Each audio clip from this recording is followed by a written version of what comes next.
Morning, everyone. Happy hump day.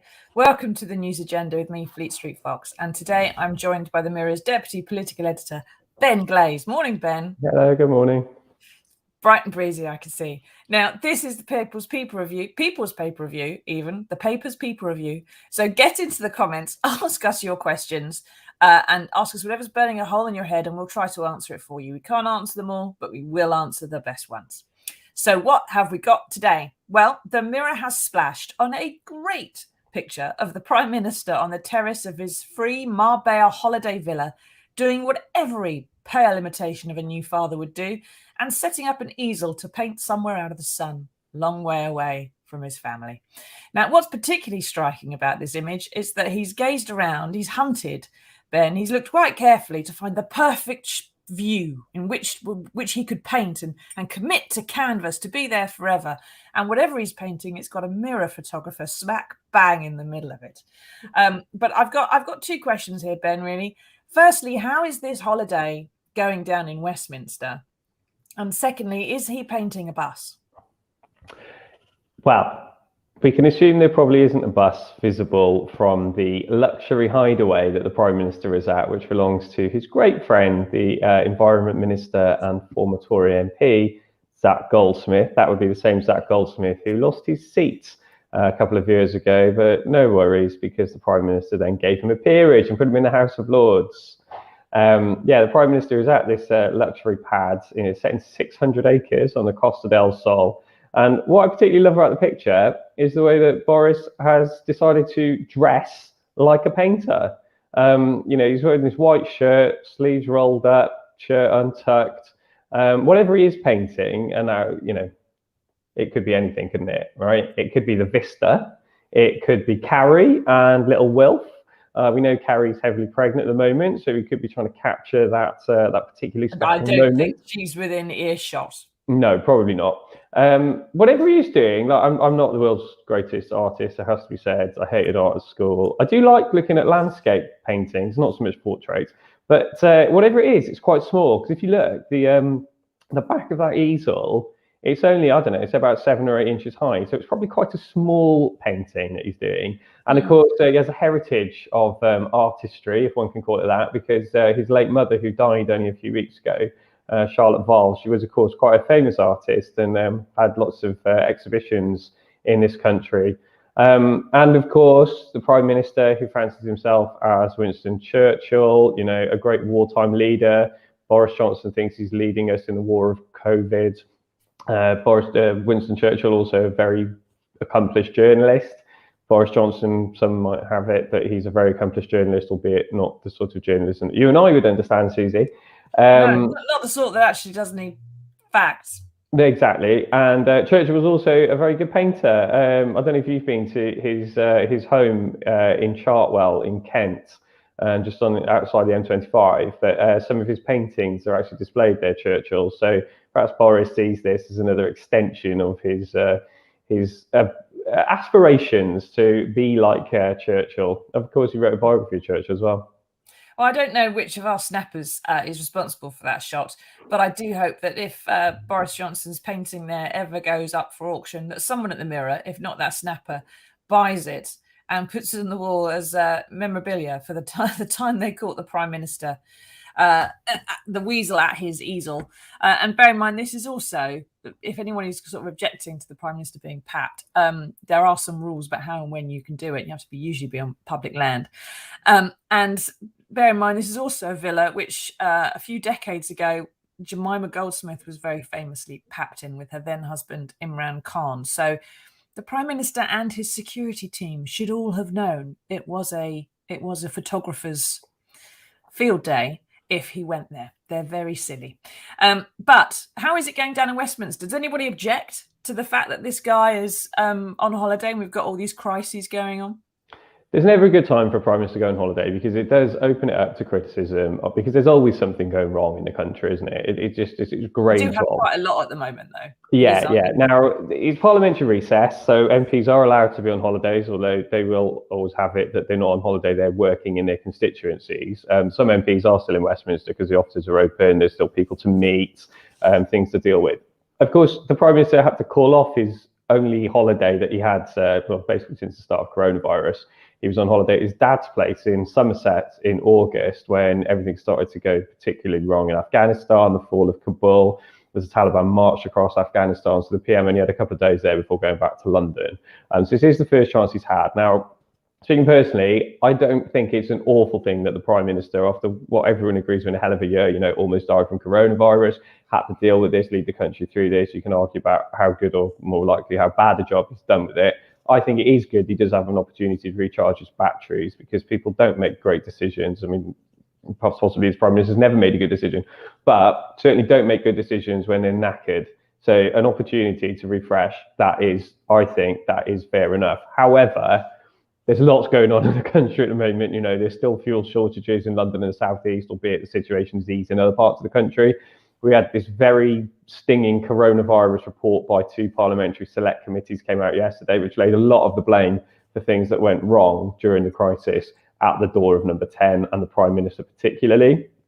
There's problems with imports at container ports in this country, particularly Felixstowe. Thousands and thousands of shipping containers backed up because there's just not enough space.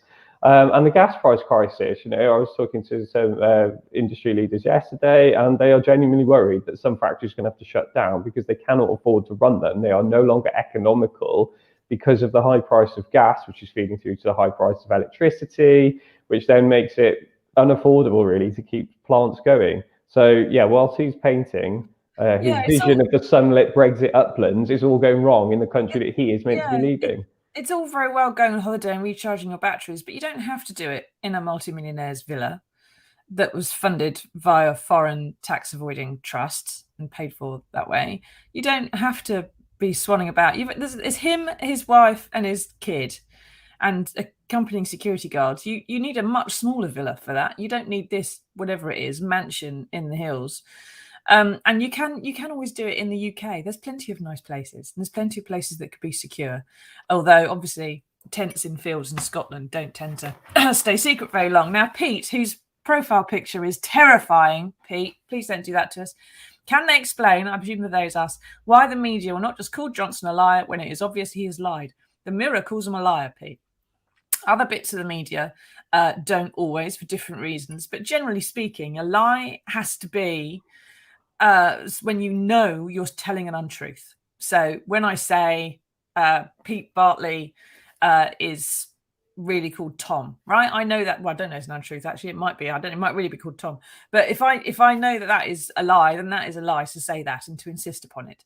But to say something that Pete disagrees with, to have a perspective that Pete doesn't see himself, to see a reason or a path that Pete doesn't see, isn't a lie. It's just different. It can be wrong. It can be really wrong, but it's not always a lie, unfortunately. Sometimes they are, and sometimes they're very good at not lying, generally, aren't they, Ben? They're good at talking their way through the lie very carefully, so you can't quite pin it on them always. In Parliament, of course, you're not allowed to accuse someone of lying. I mean, obviously that doesn't affect us in the media, and as you rightly pointed out, the Mirror does quite often call Boris Johnson a liar in explicit terms. But MPs in the House, they're not allowed to accuse each other of lying. I think it was rather an elegant turn of phrase that got through the Speaker in Hansard decades ago, where a minister is accused of being economical with the truth. That's about as far as one can push it these days, and that might not even get past the Speaker. Good Lord. Now, Mike says, and this is an interesting take on it, he's trolling the public. He is in a Goldsmith-provided private villa. If he didn't want to be photographed, he wouldn't have been. It's like running in a business shirt stuff at conference. It's all show. Is this a dead cat to distract from yesterday's news about the COVID report? I doubt it, and I suspect the Prime Minister actually wouldn't want to have been photographed, as he has been. Why is he always in a white shirt, though? Has he not got any more that's clothes? A painting jacket. That's a white sort of. No, is it? It's his white shirt. It's not a painting jacket. Churchill's wearing Churchill's got a painted jacket. The Prime Minister, I think, he's just got on his white shirt. That he did get, as Mike very correctly pointed out last week, Prime Minister went jogging in shorts, we think his work shoes, and a white shirt. And he was seen jogging like that on the way to a TV studio, or just before going to the TV studio. Unclear if he changed his shirt or showered before sitting in the TV and not studio. long either after he'd been photographed running with a buggy over open ground, which was not suitable for going over open ground at all. Now, there's an interesting tweet there comparing Boris Johnson to Churchill. The frenzied criticism of Boris Johnson goes on. Our tired, overworked but brilliant PM rests with his young family and is savaged by ignorant leftists who have no idea of the workload of this brave man. To all of us, you are our Churchill and you look the part. Carry on painting, sir. And that comes from an account called Sir Michael Take CBE, former MP.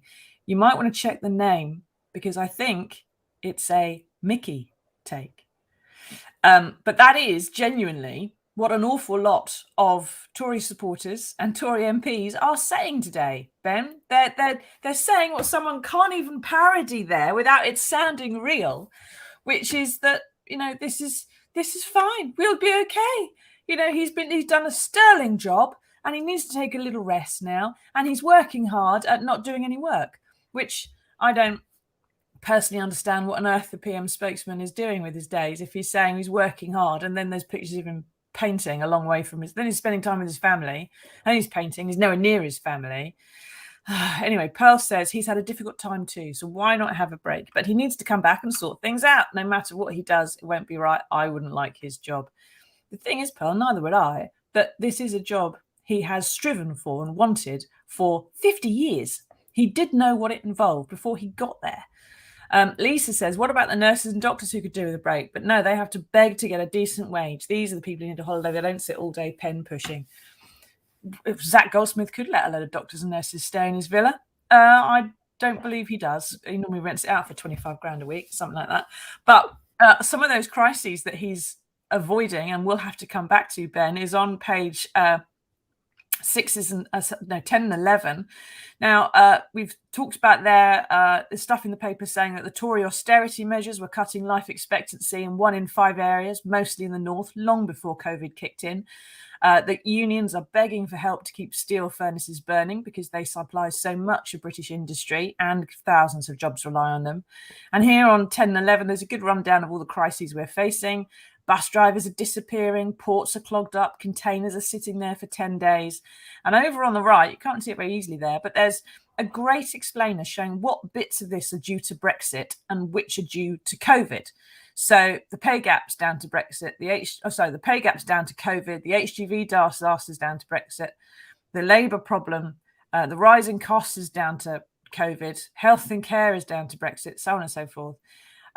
The virus at this point seems to be working hand in hand with the reason that Boris Johnson got elected, Ben. There's COVID and Brexit, which are his two biggest problems, and they both seem to be working against him. are they going to do for him in the end? Do you think that these are going to combine all these problems he's got? Are they going to combine to do for Boris Johnson? Right, what we've got at the moment is a perfect storm. So some of these problems would have happened regardless of COVID because of Brexit. So it was a deliberate move by the government to cut immigration, net migration, which is why they think, and they're probably correct, quite a lot of people did vote for Brexit because they wanted to reduce net migration to the United Kingdom. So they've made a deliberate move to cut the labour pool. That is to say, have fewer foreigners come into the UK who are available to do the job. Now, the idea being behind it, that if you cut supply and demand stays the same, prices go up. That is to say, the wages that firms have to offer will increase, and therefore the British workers will be more likely to go for those jobs and are more likely to get them because businesses can't just turn to cheaper foreign labour. That's the logic. That would have happened, and obviously through that as well, you're potentially leading to inflation and certain vacancies not being filled because a Brit might go, even if you can offer me 20 quid an hour, I'm still not picking that potato, for example. Then Corona comes along and damages demand, right? We all stayed in our houses, no one bought anything, no one went out. Everyone had, like a lot of Europeans who were in the hospitality industry had gone home, so no one noticed, right? Because we weren't able to go to the pubs or the restaurants anyway, they were shut. Then they reopen and suddenly you've got lots of vacancies, fewer people to fill them because we said to them, well, I haven't said to them, but a lot of them have gone home and people went home anyway because they wanted to be close to their families during Corona. Fair enough. Then, of course, you've got other factors because everyone sort of reopened around the same time. Now, that sends demand soaring. So for like factories restarting and more stuff being produced, everyone demands more electricity, more gas. That sends the price up. Then there are certain things that are totally outside the government's control. Like one of the subsea connectors we've got with France, which provides electricity, that caught fire a couple of months ago, right? No one could have foreseen that. That's not Brexit. That's not Corona. That's just very bad luck.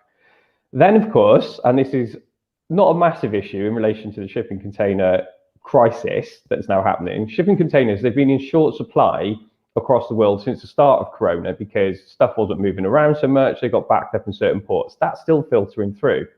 And then, of course, you remember a couple of months ago, the world's biggest container ship was taking a little voyage through the Suez Canal and got caught by a huge gust of wind and blew on to the sandbank on the side of the Suez Canal, blocking the canal for about the best part of a week, I think it was, backing up all these ships behind it. Now, that's not Corona, that's not Brexit. Again, that's just bad luck. And you remember Harold Wilson, events, dear boy, events, right? If you put all those things together, then you've got this perfect storm. Some things are government control, some things it could have done better, some things completely outside its control. They're all happening at once. Will it filter through to Boris Johnson losing the next election? Probably not. You know, there's about 3 years to go, or 2.5. I think it's May 2024. The next election has to take place by law. Could take place earlier than that. So quite a lot of time for things to get better. You know, a year ago, everyone was in a terrible state because of coronavirus. Then we got the vaccine. Suddenly, Prime Minister's popularity was rich. Still look at the opinion polls, right? Government's still at least 4 points ahead, sometimes 8 points ahead. If Labour can't capitalise on this, what else does the government have to do wrong for Labour to get above them in the polls? Well, so I've been saying that since 2010, Ben. Yeah. The succession of Labour leaders. Now, Barbara says, for goodness sake, you're also anti-government. I'm not anti-government, Barbara. I'm not an anarchist. I'm anti this government. There is a difference. And the reason for that is because they're incompetent. If the Brexit and so on they promised us was something they could understand and sort out, they wouldn't currently be tearing up their own Northern Ireland Protocol. What they should be doing is making Brexit work for everybody. We all want that, Remain, Leave, or anything else, Tory or Labour. Everyone needs Brexit to work. It's not. And the problem is that Ben's just been talking there about all these events, dear boy events, that have come along and taken Boris by surprise, as well as the ones he's created for himself. You've got to have the leadership and the nous to deal with those events and react to them. And he doesn't. So I think what we're going to be doing is that he has sat there and waited for these things to hit him. And he's now sitting there and waiting for these things to go. He's not doing anything about them. And it can have stuff done. Pearl says, I agree, he wanted this job, but he didn't sign up for a pandemic. Literally everyone who stands for office signs up for things that are going to be a surprise. And the pandemic wasn't a surprise. It was planned for and known that it was going to happen at some point. Paul says they said it would be like this under Jeremy Corbyn. He's got a point, hasn't he, Ben? Because if there was a Labour government, any Labour government, Corbyn or otherwise, that was in this kind of chaos, vacancies, jobs unfilled, HGV shortages, petrol forecourt queues, people scrapping for toilet rolls, things backing up at the court, Brexit a complete disaster. I mean, Boris Johnson in opposition would be making hay with all this. He'd be saying this is typical Corbyn-crazed communism. But under Boris Johnson, it's fine. You can just go on holiday and it's completely understandable. He would. One of the things you refer to, if Boris Johnson was in opposition there, I can't actually ever imagine Boris Johnson being the leader of a party in opposition. Can you? Like, no, just thinking about it, I don't think he would do that. I think he'd quit at the first sign. You remember he was under Michael Howard, and I think 2006-07. He was a front bench spokesman for the Conservative Party when they were in opposition. That didn't last very long. He wasn't very good at it.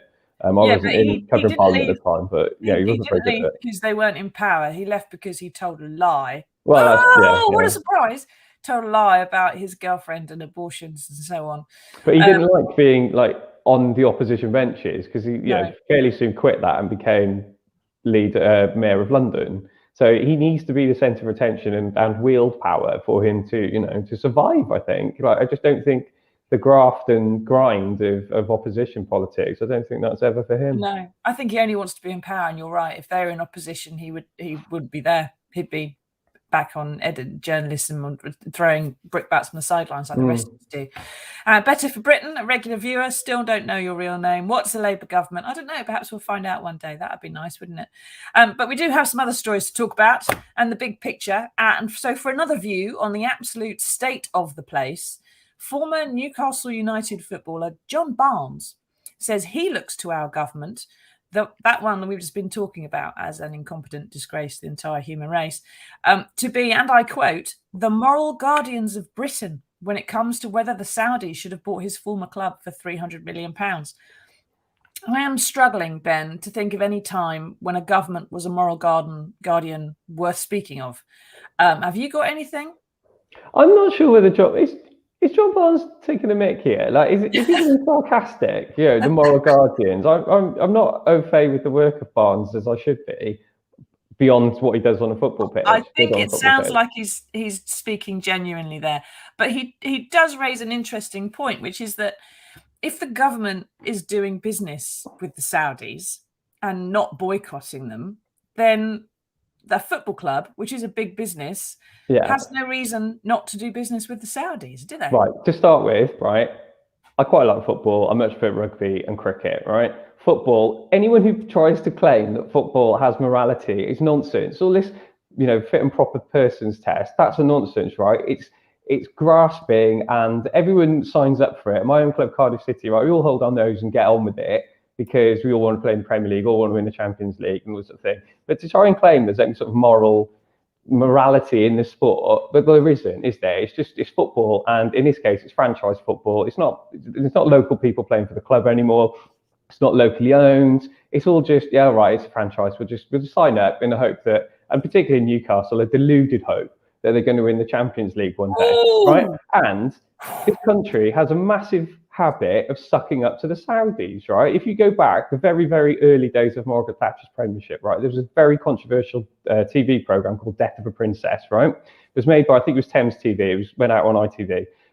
She apologized to the Saudis for this TV program a couple of years after it had been broadcast, right? It was about the death of a Saudi princess. She said sorry to them. Then they do huge defense deals with the Saudis, right?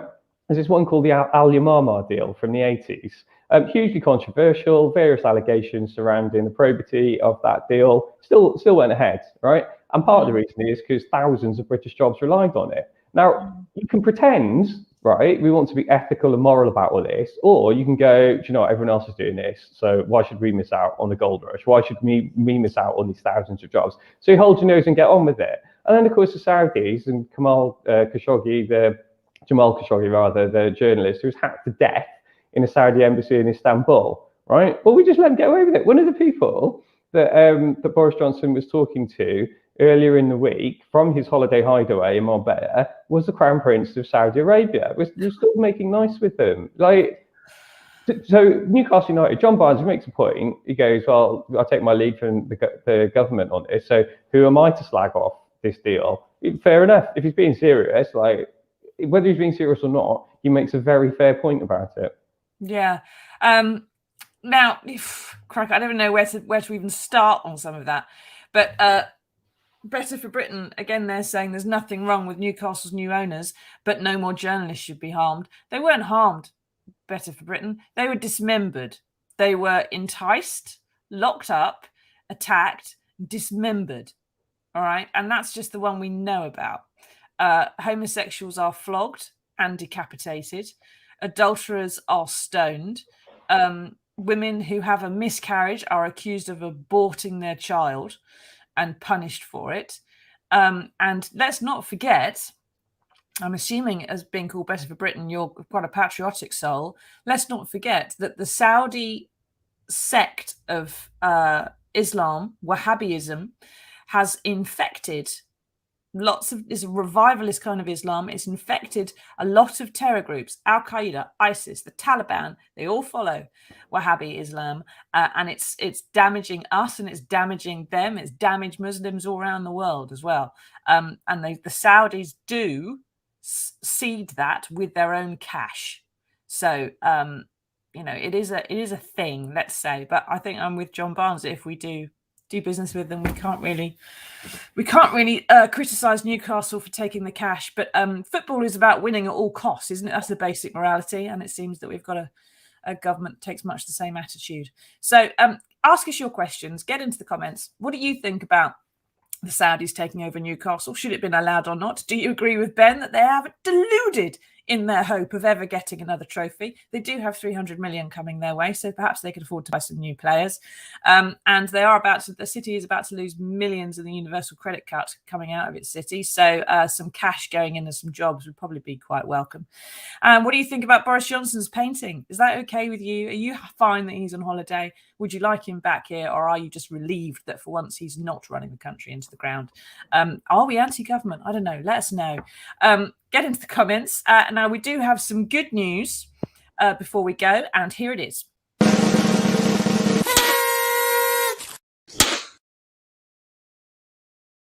This is about a young lad called Jacob Hyatt. He was born with only one hand, and for the past 7 years, he's had to make do with just having a stump on his left there.